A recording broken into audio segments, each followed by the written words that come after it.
सास बहू की मजेदार कहानी। एक गांव में रामलाल नाम के वैद्य रहते थे। वे अपने गांव और आसपास के गांव में बहुत प्रसिद्ध थे। सभी अपना इलाज उन्हीं के पास करवाने आते थे। उनकी एक ही बेटी थी जो बड़ी ही सुंदर थी। एक प्रकार से वो पूरे गांव की बेटी थी।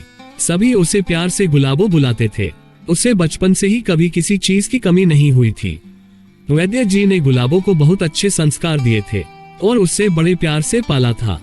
समय बीता और गुलाबो की शादी पास के ही एक गांव के सरपंच साहब के बेटे के साथ हो गई। सब कुछ बहुत ही बढ़िया चल रहा था, लेकिन ये क्या, एक ही महीने के बाद वह गुलाबो अपने पिताजी के पास आकर फूट फूट कर रोने लगी। रोने के कारण वो कुछ बोल ही नहीं पा रही थी। पिताजी के बहुत पूछने पर उसने बहुत देर बाद बोलना शुरू किया और बोला, पिताजी मैं उस घर में फिर कभी नहीं जाऊंगी, मैं आपके पास ही रहूंगी। ऐसा बोलकर वो फिर से जोर जोर से रोने लगी। पिताजी समझदार थे। उन्होंने अपनी बेटी के सिर पर हाथ फेरते हुए बोले, कोई बात नहीं बेटा, तू आराम कर, हम बाद में बात करेंगे। और बेटी की माँ को इशारा करते हुए कहा, इसे कुछ खाने को दे दो और संभालो इसे, हम शाम को बात करेंगे।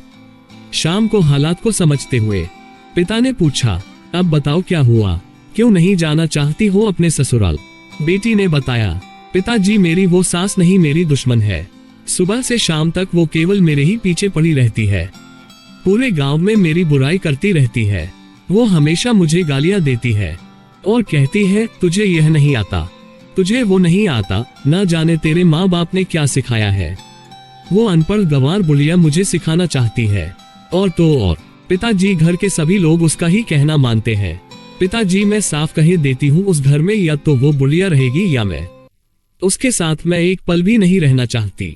पिताजी गुस्से से बोले, हमने तो तुझे अच्छे संस्कार दिए हैं, वो तुम्हारी माँ के समान है, उनके लिए ऐसे शब्द मत बोलो, कुछ समय दो, सब कुछ ठीक हो जाएगा। बेटी ने कहा, पिताजी मैं एक शर्त में वहाँ वापस जाऊंगी। पिता ने कहा, वो शर्त क्या है? पिताजी आप तो इतने बड़े वैद्य हैं, दवाओं और जड़ी बूटी के विषय में जानते हैं। पिताजी सिर हिलाकर हामी भर रहे थे और फिर बोले, तुम क्या चाहती हो? गुलाबो बोली, आप मुझे कुछ ऐसा जहर दो कि जिसे खाकर मेरी सास मर जाए, क्योंकि मैं उसे एक भी पल बर्दाश्त नहीं कर सकती। पिताजी मुस्कुराते हुए बोले, बेटा ऐसे में तो तेरे ऊपर समस्या आ जाएगी, उसके मरते ही पुलिस तुझे जेल भेज देगी। गुलाबो थोड़ा सोचते हुए बोली, अरे हाँ, ये तो मैंने सोचा ही नहीं था। पिताजी ने कहा, ठीक है, मैं तुझे एक ऐसी दवा दूंगा जिसे तू रोज अपनी सास को खाने में एक पुड़िया मिलाकर रोज खिलाना। लगभग 2 महीने में तेरी सास मर जाएगी। इस तरह कोई तुझ पर संदेह भी नहीं करेगा और तेरा काम भी हो जाएगा। बेटी के तो जैसे आंखों में चमक आ गई और कहने लगी, पापा आप कितने अच्छे हो, अब मुझे क्या करना होगा?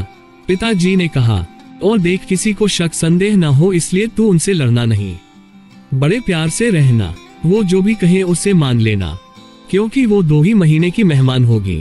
गुलाबो ने सारी बातें खुशी खुशी मान ली और अपने पिताजी से 2 महीने के हिसाब से 60 धीमे जहर की पुड़िया लेकर अपने ससुराल लौट आई।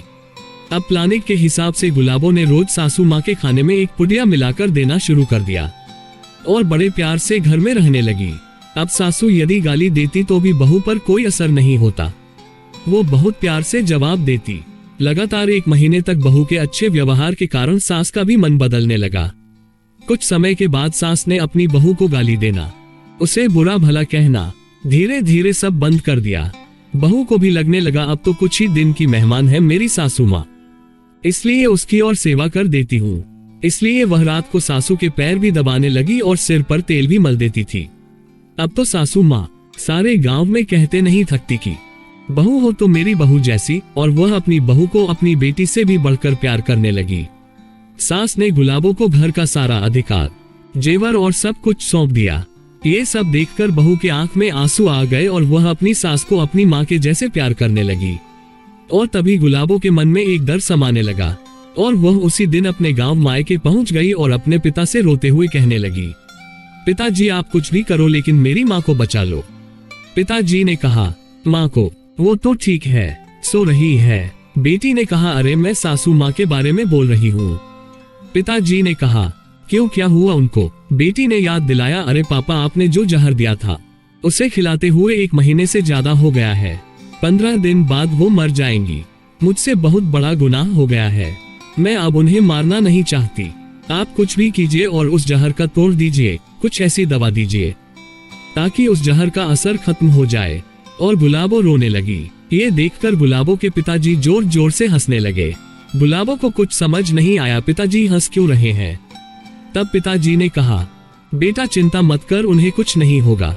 मैं जानता था तेरा दिल बहुत अच्छा है, तो किसी को मार नहीं सकती। मैंने जो पुड़िया तुझे दी थी वो तो काला नमक और जीरे का पाउडर था, जो स्वास्थ्य के लिए लाभदायक होता है। देख बेटा, ये दुनिया ऐसी ही है। हम जैसा इस दुनिया को देते हैं वैसा ही प्राप्त करते हैं।